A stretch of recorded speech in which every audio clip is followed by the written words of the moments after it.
Good morning, everyone. My name is Mrs. Sparks, and I am here with my donkeys, Oaks, Willow, Whisper, Maple the Mule, and our new baby, Echo. And they are having their breakfast this morning. Today I'm going to be reading a book called Noah's Ark, and this is a very fun, colorful, and animal-filled story. And this book, let's see. Look at all the shiny giraffe spots. I don't know if you can see all that shiny giraffe stuff.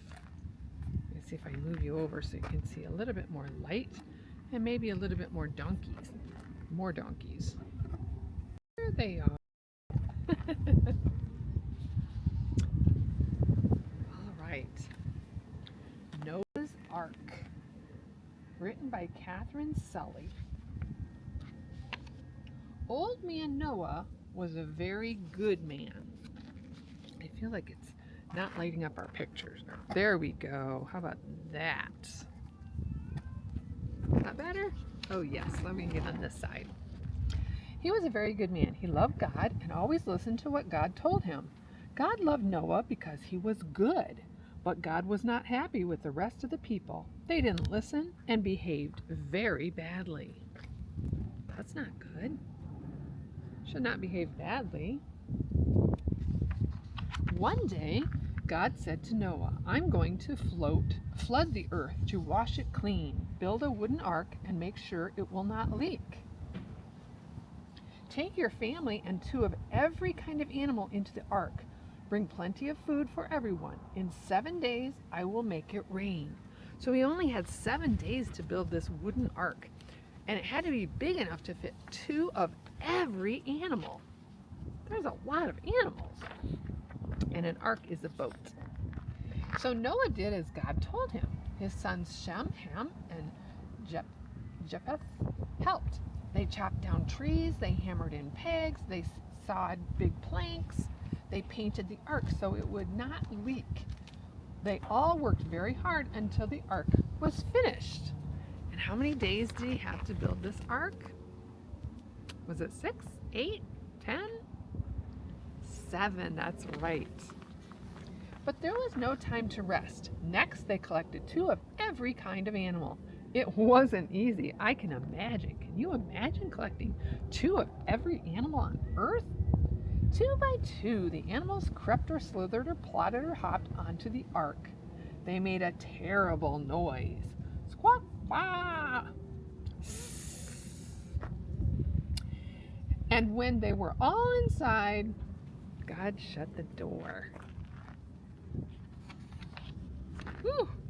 Sure enough, after 7 days it began to rain. Drip drop, the rain didn't stop. The water rose and lifted the ark. That had to be a lot of water to lift all the animals and Noah and his family. For 40 days and 40 nights it rained.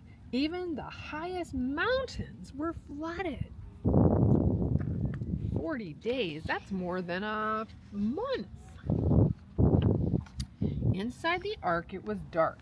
All the animals squished together and they made a terrible noise. Moo, squawk, oink. But Noah trusted God and knew they were all safe and dry.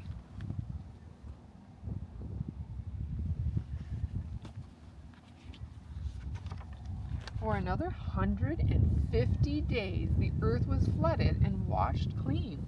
But God did not forget Noah and his ark. 150 days. Wow. Drip drop, the rain did stop. Then God sent a wind and the flood went down. Finally, excuse me, I made a mistake. The ark landed on the top of the highest mountain. That's pretty high if you're up on a mountain in your ark. Slowly, the water went down and down, and Noah opened the window and saw other mountaintops. He sent out a dove. This is the dove right here. It's a little bird, a white bird. He sent out a dove, but the dove soon flew back. Why do you think he sent a dove out? Think, think, think. All right, let's see. A week later, Noah sent out the dove again. This time it flew back carrying a twig in its beak. A twig twig. That's a good sign. That's like a stick, and it's a good sign. Noah waited another week and sent out the dove again. This time it didn't fly back. At last the dove had found dry land. That's what he was looking for with his dove. Some dry land. So no, he was safe. Whoop. Got airplanes and wind out here. Then God said to Noah, it's safe to come out now. 2 by 2 the animals came out of the ark into the sunshine. That's what we have right now. Sunshine, and it feels fabulous. Harumph, growl, squawk. Noah thanked God for keeping them all safe. Yes, that's important to keep all the animals safe. And Noah and his family were safe. After that, God made a promise to Noah never to flood the earth again. Look at this. As a sign of his promise, God put a colorful rainbow in the sky. So that rainbow is a symbol from God that he will never flood the earth again. Even though sometimes we get so much rain we think it's flooding our earth, but God promised with his rainbow that he would not. So when you see a rainbow, that's what that means. That is it. What a wonderful story. I hope you enjoyed our story of Noah and the ark, and I hope you got to see our donkeys over here. They're in like a big a clump, aren't they? Them all eating over here, and look over there is baby Echo. Hi, Echo. Looks like he's headed our way. Big Echo.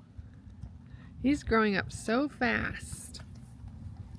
Anyway, thank you for joining me today, and I hope you have a wonderful day, and keep reading. Visit your library, go online, listen to stories, and read, read, read.